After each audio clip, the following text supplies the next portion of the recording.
Hello! Welcome po sa vlog ko. Tara samahan niyo akong magluto ng bilo-bilo. Gayatin lamang ng kamoting kahoy, tulsa ng aking ginagawa sa video na to. Medyo pabulok na ani napili ng aking anak sa palengke, kaya ayan di nalaga ilahat.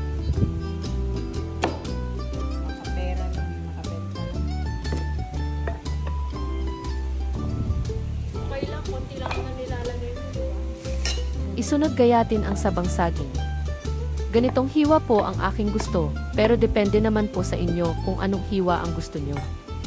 Basta bite size lamang po.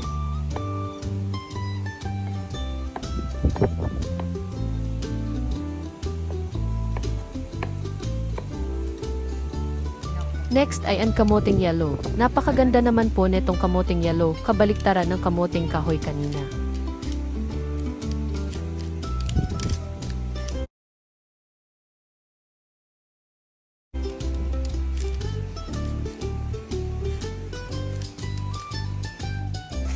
Isunod na ni ating glutinous rice, aking hihimayin lamang ng ganyan hanggang sa magbuo na to at hindi masyadong madikit sa kamay. Kung kulang ay mag-add lamang ng tubig.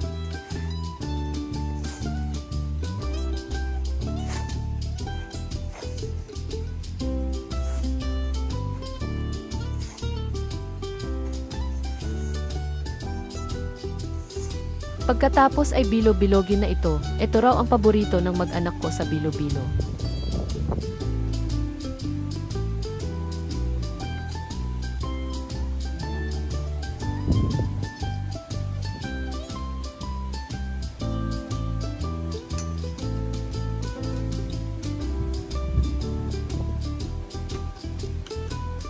Aking pinakuluan ang sago. Hindi na po ako nag-add ng malilit na sago, mas okay po sa akin malalaking sago. Before ko po ito pinakuluan, aking hinugasan muna po ito ng 3 beses.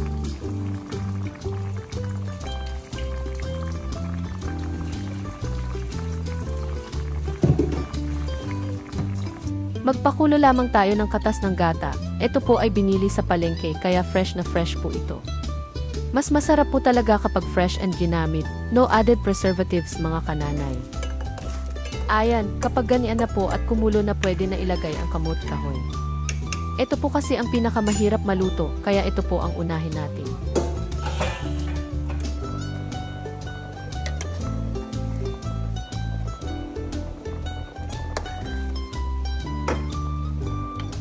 Sunod naman po ang sago kapag malambot na ang kamoting kahoy.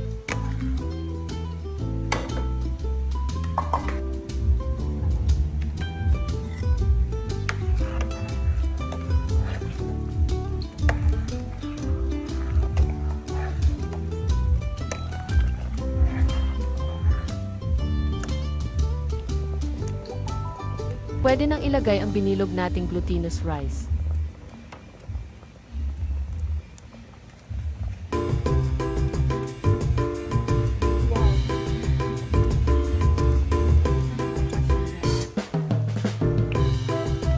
Sa wakas ilagay na ang sabang saging. Kaya ko po hinuli dahil mabilis lamang itong maluto. Mabilis din ito madurog.